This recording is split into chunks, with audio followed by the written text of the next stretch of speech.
The war in the Far East does not begin well for the Royal Navy, it's fair to say. The services bounced unceremoniously out of Asian waters very, very quickly in December 1941. HMS Prince of Wales and Repulse are sunk on the first day. The British are then driven back to Trincomalee in Sri Lanka, and then after Admiral Nagumo raids through the Indian Ocean with his aircraft carriers, they're then for a while pushed even further back to the African coast. So that's the low point. The Royal Navy have made it very clear for years that they can't fight simultaneously a war against Germany, Italy and Japan. They just don't have the ships or the manpower to do it. So this is no great surprise. But as the war against Germany and Italy starts to go well, and as the Germans and the Italians are eventually defeated, the British are able to ramp up their naval contribution to the war in the Far East. And you see this particularly at the end of 1944 and 45. The German Navy is beaten, basically has ceased to exist.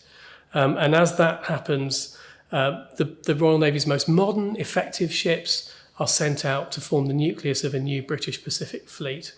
And what's at the heart of that is aircraft carriers, because the Pacific War is a carrier aviation war fought over vast distances, thousands of miles of Pacific Ocean. It's guys like this, John Griffith, our Fleet Air Arm pilot who wore this flying helmet in action. They were at the core of it. They were the strike force for the BPF. This is a very, very different war for the Royal Navy. They've been used to fighting in European waters, very close to bases. So if a ship gets damaged in action, it's quite easy to send it back and get it repaired. There's usually land-based air cover around. They're never very far from home. Whereas the Pacific, they are thousands of miles from a base. So what they have to do is learn to fight the American way, which is to take everything with you, and they have to develop in very short order what's called a fleet train of merchant ships, supply ships, repair ships, basically a floating base that they can take with them. And they have to learn a lot more from the Americans. One of the realizations that they have to deal with in the Far East and in the Pacific in particular is that the British are the junior partners out there.